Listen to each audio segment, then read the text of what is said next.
আসসালামু আলাইকুম দর্শক। বাংলাদেশের যেই এমপি আনারুল আজিম আনার কলকাতায় খুন হয়েছে সেই ব্যাপারে চাঞ্চল্যকর তথ্য আসা অব্যাহত রয়েছে। আনন্দবাজার পত্রিকা, ভারতীয় আনন্দবাজার পত্রিকায় একটি চমকপ্রদ রিপোর্ট দিয়েছে এবং একেবারেই তার কিছু বিস্তারিত দিক তুলে ধরেছে।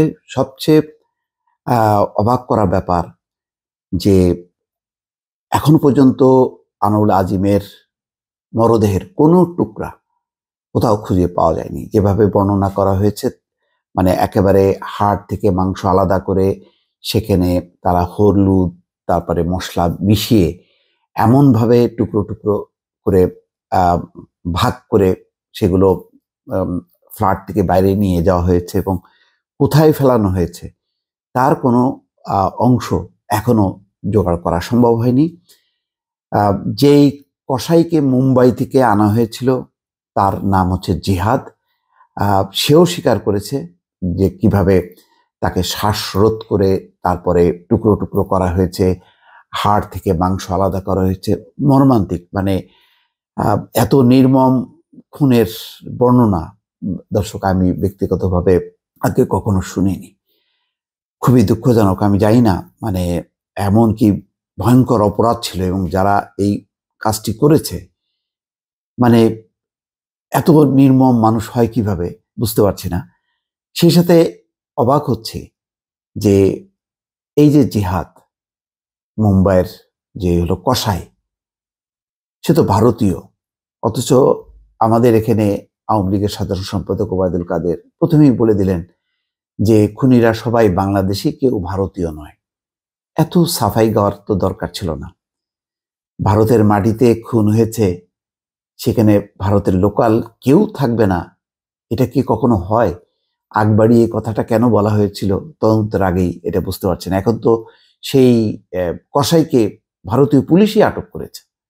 অবশ্য পরের দিন আবার ওবায়দুল কাদের বলেছেন তদন্তের আগে কিছু বলা যাবে না। তো এই যে প্রথমে মানে একেবারে গদগদ হয়ে বলা যে ভারতীয় কেউ জড়িত না, সেটাও বা কেন, এটাও একটা প্রশ্ন। যাই হোক, আনন্দবাজার যে শিরোনাম করেছে, ধৃত কসাইকে আদালতে নিয়ে গেল সিআইডি, কেন খুন করলেন জিহাদকে দেখে প্রশ্ন কোর্ট চত্বরে সাংবাদিকরা করেছে, কেন খুন করলেন, তিনি কোনো উত্তর দেননি। সিআইডি সূত্রের খবর, বৃহস্পতিবার গ্রেপ্তার করার পর জিহাদকে ভাঙড়ের একটি জায়গায় নিয়ে যাওয়া হয়েছিল। আজিমকে খুনের পর সেখানেই দেহাংশ ফেলা হয়েছে বলে জানা গেছে, কিন্তু দেহাংশ অর্থাৎ দেহের কোনো অংশ মেলেনি। বাংলাদেশের আওয়ামী লীগের এমপি আনারুল আজিমকে খুনের ঘটনায় বৃহস্পতিবার বনগাঁ থেকে গ্রেপ্তার করা হয়েছে জিহাদ হাওলাদারকে। তিনি পেশায় কসাই। শুক্রবার সকালে তাকে আদালতে নিয়ে গিয়েছে সিআইডি। জিহাদকে বারাসাত আদালতে হাজির করানো হয়েছে। সেখানে ধৃতদেরকে নিজেদের হেফাজতে চাইবেন গোয়েন্দারা। বারাসাত আদালতে জিহাদকে হাজির করানো হলে তাকে ঘিরে ধরেন সাংবাদিকরা। একটাই প্রশ্ন উড়ে আসতে থাকে চারদিক থেকে, কেন মারলে? জিহাদের মুখ কাপড় দিয়ে ঢাকা ছিল। পুলিশের গাড়ি থেকে নেমে আদালতে ঢুকে যান, কোনো প্রশ্নের জবাব দেননি। সিআইডি সূত্রের খবর, বৃহস্পতিবার গ্রেপ্তার করার পর জিহাদকে ভাঙড়ের একটি জায়গায় নিয়ে যাওয়া হয়েছিল। আজিমকে খুনের পর সেখানেই দেহাংশ অর্থাৎ দেহের অংশ ফেলা হয়েছে বলে জেরায় উঠে এসেছে, কিন্তু রাতের অন্ধকারে সেখান থেকে কোনো দেহাংশ মেলেনি। তাই শুক্রবার জিহাদকে দেহাংশ উদ্ধারের প্রয়োজনেই হেফাজতে চাইতে পারে সিআইডি।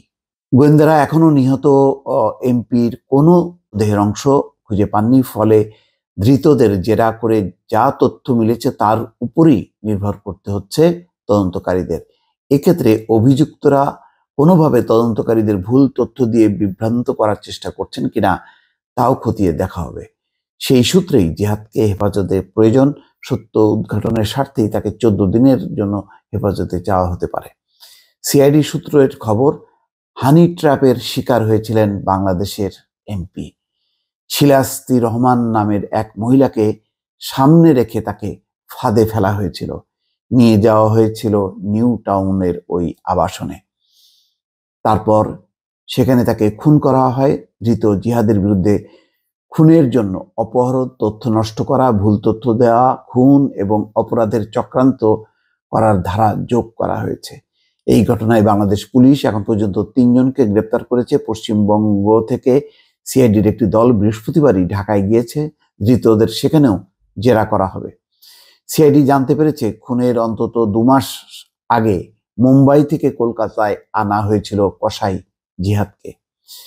তিনি জেরার মুখে স্বীকার করেছেন, প্রথমে আজিমকে শ্বাসরুদ্ধ করে খুন করা হয়, তারপর দেহ কাটা হয় টুকরো টুকরো করে, হাড় এবং মাংস আলাদা করা হয়, চামড়া ছাড়িয়ে নিতে তাতে হলুদ মাখান অভিযুক্তরা, যাতে বাইরে কেউ জিজ্ঞাসা করলে বলা যায় রান্না করার জন্য মাংস নিয়ে যাওয়া হচ্ছে। সেই দেহাংশ বিভিন্ন জায়গায় ছড়িয়ে দেওয়া হয়েছে বলে এখনো পর্যন্ত জানতে পেরেছেন গোয়েন্দারা। এই ঘটনার সঙ্গে কারা জড়িত, কেন এই নৃশংস হত্যাকাণ্ড তা জানতে জিহাদকে হেফাজতে চাওয়া হতে পারে। দর্শক, এই হচ্ছে আনন্দবাজার পত্রিকার এই খুন, যেই ধরা পড়া কসাই জিহাদ, যাকে এখন সিআইডি হেফাজতে নিয়ে তদন্ত করবে। এই হলো তথ্য। দর্শক, বোঝাই যাচ্ছে যে এই খবরাখবর আরো তথ্য আসবে। দর্শক, চেষ্টা করব আপনাদেরকে এই বিষয়গুলো সামনে তুলে ধরার জন্য। ভালো থাকবেন। আল্লাহ হাফেজ।